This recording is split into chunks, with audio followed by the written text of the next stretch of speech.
स्वागत है दोस्तों एक बार फिर से आप सभी का ओपीएस न्यूज पर। जी हाँ दोस्तों, जानते हैं आज के मुख्य समाचार, ताजा बड़ी खबरें, ब्रेकिंग न्यूज हेडलाइंस। तो दोस्तों देश और दुनिया की 15 बड़ी और महत्वपूर्ण काम की खबरें निकल कर आ रही है। तो दोस्तों एक एक करते हुए जान लेते हैं आज की तमाम बड़ी और महत्वपूर्ण खबरों की ओर। एसएमएस वीडियो को पूरा लास्ट तक जरूर देखेगा। चलिए आज की पहली और बड़ी खबर दोस्तों की प्रवासी और दिहाड़ी मजदूरों को फ्री में रोजगार दिलाएगा श्रमिक बंधन ऐप। जानते हैं यहाँ पर इसके बारे में सब कुछ। तो आपको बता दें कोविड-19 महामारी यानी कि कोरोना वायरस ने भारतीय रोजगार की स्थिति को पूरी तरह से बदल दिया है। देश में तकरीबन 4 करोड़ लोगों को लॉकडाउन के चलते अपनी नौकरी गंवानी पड़ी है। भारत देश में एक डेटा यह भी कहता है। और वहीं दोस्तों बड़ी संख्या में भारतीय आबादी की जो आजीविका है इस पर इसका बुरा असर पड़ा है। अब धीरे धीरे लॉकडाउन का जो प्रतिबंध है वो हटाया जा रहा है और दोस्तों धीरे धीरे सभी कार्यस्थल जो है ना वो अपना संचालन फिर से शुरू कर रहे हैं। लेकिन बहुत से प्रवासी और दिहाड़ी मजदूर अपने लिए सही नौकरी की तलाश में जूझ रहे हैं। इन मजदूरों की मदद करने के लिए, हेल्प करने के लिए श्रमिक बंधु एप्लीकेशन जो लॉन्च हुआ है, जहाँ पर इनकी मदद से प्रवासी और दिहाड़ी मजदूरों को नौकरी ढूंढने में मदद मिलेगी। वहीं आपको बता दें दोस्तों कि ये जो श्रमिक बंधु एप्लीकेशन है ना ये बिल्कुल फ्री है। जिसको नौकरी की जरूरत है वहाँ पर इस श्रमिक बंधु एप्लीकेशन पर जाकर देख सकता है। विशेष रूप से दिहाड़ी मजदूरों के लिए ही दोस्तों ये जो एप्लीकेशन है वो बनाई गई। चलिए अगली खबर, त्योहारी सीजन में फ्लिपकार्ट देने वाली है 70,000 लोगों को नौकरी, नहीं चाहिए होगी कोई भी डिग्री। जी हाँ दोस्तों, ई कॉमर्स कंपनी फ्लिपकार्ट का नाम तो आपने सुना ही होगा, जो कि दोस्तों अक्टूबर महीने में होने वाली flagship big billion day sale में लगभग दोस्तों 70,000 लोगों को नौकरी देने वाली है। और वहीं कंपनी ने कल ही बताया कि दोस्तों इस साल फ्लिपकार्ट लोगों को अपनी सप्लाई चेन में नियुक्त करेगा और इसी के साथ लाखों जो है वो अप्रत्यक्ष नौकरियां पैदा होगी। चलिए फिलहाल जो यहाँ पर 70,000 नई नौकरियों की भर्ती जो की जा रही है ना उसमें कौन कौन से पोस्ट होगी तो आपको बता दें customer service, delivery, installation, safety, sanitization वगैरह वगैरह, स्कैनर, विभिन्न मोबाइल एप्लीकेशन और ईआरपी की ट्रेनिंग भी जो है वो कंपनी करवा रही है। और इसी के मद्देनजर यहाँ पर जॉब है जो उपलब्ध करवाई जा रही है। अगर दोस्तों आप भी फ्लिपकार्ट कंपनी में नौकरी करना चाहते हैं, जॉब करना चाहते हैं, ये बहुत ही बड़ी कंपनी है, एमएनसी कंपनी है, तो दोस्तों आप इस कंपनी में अप्लाई कर सकते हैं। अप्लाई करना बिल्कुल फ्री है। वैसे आप कहाँ तक पढ़े हुए हैं दोस्तों, आपकी क्वालिफिकेशन क्या है, हम इस वीडियो को नीचे कमेंट बॉक्स में जरूर बताएगा, ताकि दोस्तों अगले वीडियो में आपकी क्वालिफिकेशन के अकॉर्डिंग कोई भी नौकरी होती है ना तो उससे सबसे पहले हम आपको बता सके। चलिए अगली खबर, 18 सितंबर से बदल जाएगा एसबीआई एटीएम से पैसे निकालने का नियम। जानते हैं दोस्तों इसके बारे में डिटेल। तो यहाँ पर देश के सबसे बड़े बैंक भारतीय स्टेट बैंक यानी कि एसबीआई ने एटीएम फ्रॉड के बढ़ते हुए मामलों को देखते हुए एटीएम से रोकड़ केस निकालने के नियमों में बदलाव किया है। दरअसल एसबीआई ने एटीएम में वन टाइम पासवर्ड यानी कि ओटीपी बेस्ड एटीएम विड्रॉल सुविधा को 24/7 लागू करने का फैसला किया है और ये सुविधा देश भर के सभी एसबीआई एटीएम पर 18 सितंबर से लागू हो जाएगी। यहाँ पर दोस्तों सीधे सीधे शब्दों में आपको बताएं तो 18 सितंबर के बाद आप एसबीआई के एटीएम से जैसे ही पैसे निकालने जाओगे ना तो दोस्तों यहाँ पर सबसे पहले पैसे निकालने से पहले ही आपके मोबाइल पर एक एसएमएस आएगा, ओटीपी आएगा। वो ओटीपी एसएमएस एटीएम में डालने के बाद ही आप पैसे निकाल पाओगे। कुल मिलाकर यहाँ पर जैसे आपका एटीएम कार्ड चोरी हो जाता है, कोई इसकी क्लोनिंग कर लेता है, कोई इसको पार कर लेता है, तो आपके एटीएम का फ्रॉड का गलत फायदा नहीं उठा सके, इसी को लेकर एसबीआई ने इस तरह की कुछ खास सुविधा शुरू की, यानी कि बिना एसएमएस के आपका पैसा जो नहीं निकलेगा। चलिए अगली खबर, अब देश के बाहर नहीं जाएगा प्याज, सरकार ने तत्काल प्रभाव से लगा दी इसके निर्यात पर रोक। जी हाँ, सरकार ने प्याज के एक्सपोर्ट पर तत्काल प्रभाव से रोक लगा दी है। प्याज की तेजी से बढ़ती हुई कीमत को ध्यान में रखते हुए ये फैसला लिया है। आपको बता दें फिलहाल खुदरा बाजार में प्याज की जो रेट है वो लगभग 40 रुपए प्रति किलो तक पहुँच चुकी है और इसी के मद्देनजर सरकार ने इस तरह का फैसला किया है कि भारत देश में निर्मित प्याज जो है ना वो भारत के बाहर नहीं बेचा जाएगा, एक्सपोर्ट जो है वो नहीं किया जाएगा। हालांकि कुछ किसान परिवार इसका विरोध भी कर रहे हैं, लेकिन दोस्तों आपको पता होगा कि हाल ही के कुछ महीनों पहले प्याज की जो कीमत है वो लगभग 100 रुपए प्रति किलो खुदरा मार्केट में पहुंच गई थी। तो इसी को ध्यान में रखते हुए सरकार ने फिलहाल इस तरह का कुछ बड़ा फैसला लिया है। चलिए अगली खबर है, प्रायोगिक आधार पर वकीलों को लोकल ट्रेन में सफर करने दी, हाई कोर्ट का बड़ा ऐलान। तो यहाँ पर मुंबई उच्च न्यायालय ने मंगलवार को महाराष्ट्र सरकार और रेलवे को निर्देश दिया है कि दोस्तों 18 सितंबर से लेकर 7 अक्टूबर तक मुंबई में प्रायोगिक आधार पर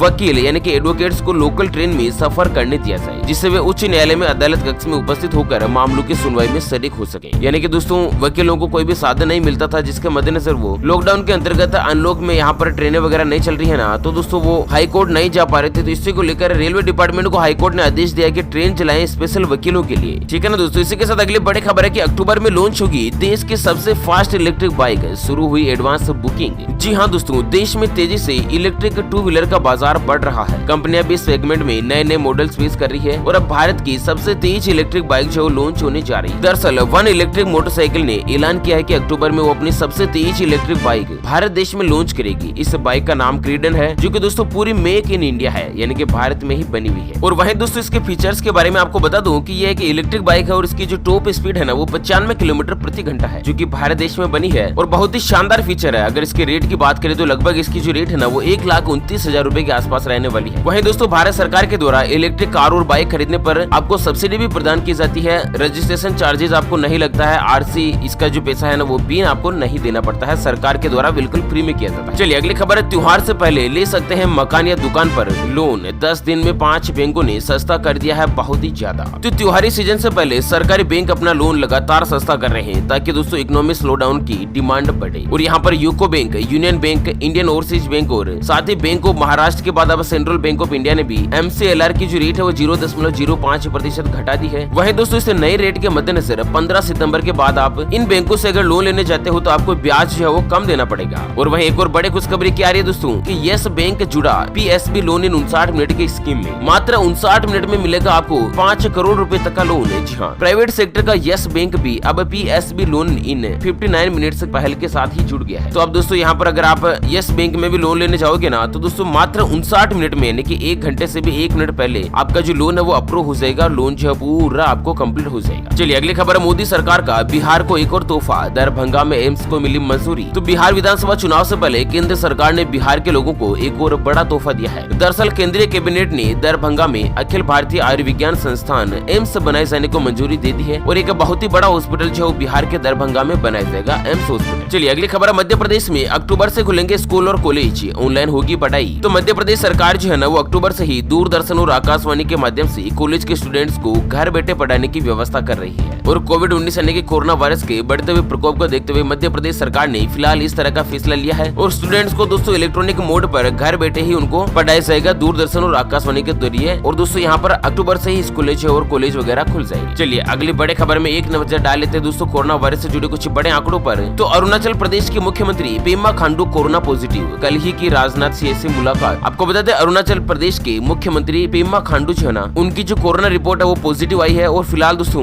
खुद उन्होंने ट्वीट करके इस बारे में जानकारी दी। वहीं अगर एक नजर डालें आज के कोरोना वायरस के कुछ लाइव अपडेट्स और आंकड़ों पर तो दोस्तों पिछले 24 घंटों के दौरान लगभग 92,000 नए मामले सामने आए हैं और कुल पॉजिटिव मरीजों की संख्या 50 लाख को पार कर चुकी है। कोरोना वायरस के कंफर्म केस है वो 50,18,034 पर पहुंच चुके हैं, जबकि 82,091 लोगों ने अब तक अपनी जान गंवा दी है। वहीं राहत भरी खबर क्या है कि 39,50,000 के आसपास जो मरीज है वो कोरोना वायरस के चलते ठीक हो चुके हैं। और दोस्तों पूरी दुनिया का सबसे बड़ा रिकॉर्ड भारत देश के नाम ही है कि इतने मरीज कोरोना वायरस के चलते एक साथ ठीक हुए हैं। चलिए अगली बड़ी खबर की, प्रधानमंत्री मोदी जी का कल है जन्मदिन, देश भर में मनाया जाएगा सेवा दिवस। जी हाँ दोस्तों, जानते हैं पूरी खबर डिटेल के साथ कि मोदी जी के जन्मदिन को क्या रहेगा कुछ खास। लेकिन उससे पहले एक नजर डालते हैं आज के माइंड क्विज यानी कि गिवे वाले सवाल की तरफ। तो दोस्तों आज का माइंड क्विज वाला सवाल आप स्क्रीन पर देख पा रहे हैं। प्रधानमंत्री बनने से पहले मोदी जी किस राज्य के मुख्यमंत्री थे? जी हाँ दोस्तों, दोबारा सुन लीजिएगा, प्रधानमंत्री बनने से पहले नरेंद्र मोदी जी कौन से राज्य के मुख्यमंत्री थे? तो फटाफट से लिखना है क्वेश्चंस का आंसर वीडियो के नीचे कमेंट बॉक्स में। और दोस्तों सही जवाब देने वाले किसी एक कमेंट्स को सेलेक्ट किया जाएगा हमारी ओपीएस न्यूज टीम की तरफ से और उससे दिया जाएगा एक सैमसंग कंपनी का S7 मोबाइल जो बिल्कुल फ्री। मोबाइल दोस्तों यहाँ पर पुराना मॉडल है लेकिन कंपनी की तरफ से स्पॉन्सरशिप के अंतर्गत हमारे को मिला है और दोस्तों बिल्कुल फ्री में आपको डिलीवर कर दिया जाएगा। जो भी क्वेश्चन का सही जवाब देंगे ना उनमें से किसी एक भाग्यशाली विजेता को। चलिए बड़ी खबर है, मोदी जी के जन्मदिन को लेकर भारतीय जनता पार्टी की खास तैयारी, देश भर में मनाएगी सेवा दिवस। तो प्रधानमंत्री मोदी जी अपने जन्मदिन को सादगी से मनाते आए हैं। प्रधानमंत्री बनने के बाद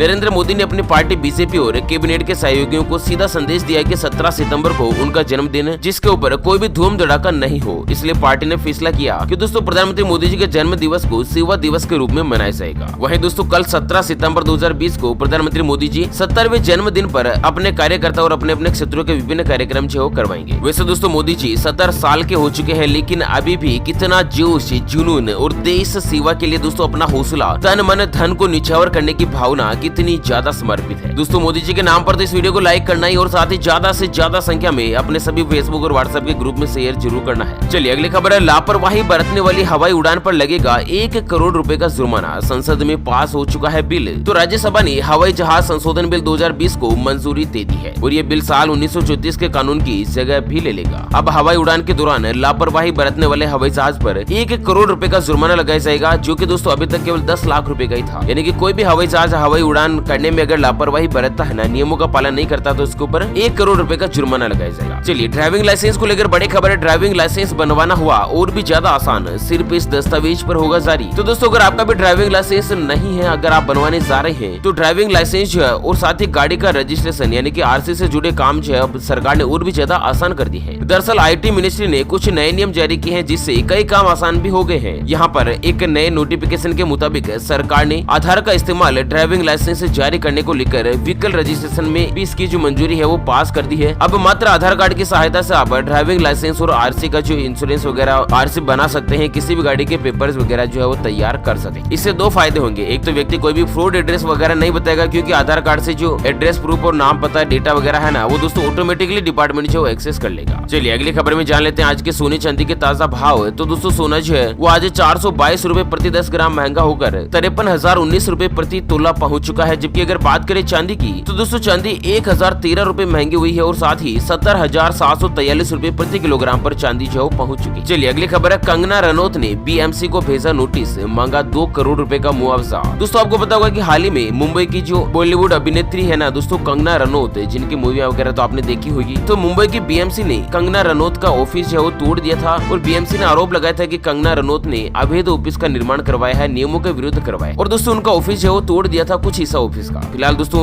और आगे भी तोड़ा जा रहा था, लेकिन हाईकोर्ट ने इसके ऊपर रोक लगा दी थी, स्टे लगाकर। और इसी बीच दोस्तों कंगना रनौत ने दावा किया है कि उसका जो ऑफिस है वो बिल्कुल नियमावली के अंतर्गत ही था और बीएमसी ने जबरदस्ती तोड़ा है, इसलिए 2 करोड़ रुपए का उसको मुआवजा दिलाया जाए। वैसे इस मामले को तो आपने सुना ही होगा, आपकी क्या राय है दोस्तों? कंगना रनौत जी का ऑफिस सही था या नहीं? आप अपनी राय हमें बताइएगा। चलिए अगली खबर है, पेटीएम पर केवाईसी के नाम पर हो रही है ठगी, कई यूजर्स को लगा चुके हैं लाखों रुपए का चूना। जी हाँ दोस्तों, कोरोना संकट के ऑनलाइन धोखाधड़ी के मामलों में भी तेजी आई है। यहाँ पर लोग फोन करके अगर आपको बोलते हैं कि मैं पेटीएम का ब्रांच मैनेजर बोल रहा हूँ, फला स्टाफ बोल रहा हूँ, मैनेजर बोल रहा हूँ और आपके पेटीएम की केवाईसी खत्म हो गई है, रिन्यू करवानी है, आप मुझे ओटीपी बताइए, ये बताइए, वो बताइए। तो दोस्तों आपको बता दें ये सभी जो कॉल होते हैं ना वो फर्जी होते हैं। खुद पेटीएम कंपनी ने इसके बारे में आगाह किया है कि आप किसी को भी ओटीपी नहीं बताएं, नहीं तो आप धोखाधड़ी का शिकार होकर लाखों रुपए जो है गवा सके। चलिए अगली खबर है, कोरोना महामारी के बावजूद रेलवे ने लॉकडाउन में बनाया रिकॉर्ड, 150 डिब्बे रेल के नए इंजन जो है उन्होंने बनाए हैं। तो कोरोना महामारी के दौरान भारतीय रेलवे के चित्तरंजन लोकोमोटिव वर्कशॉप ने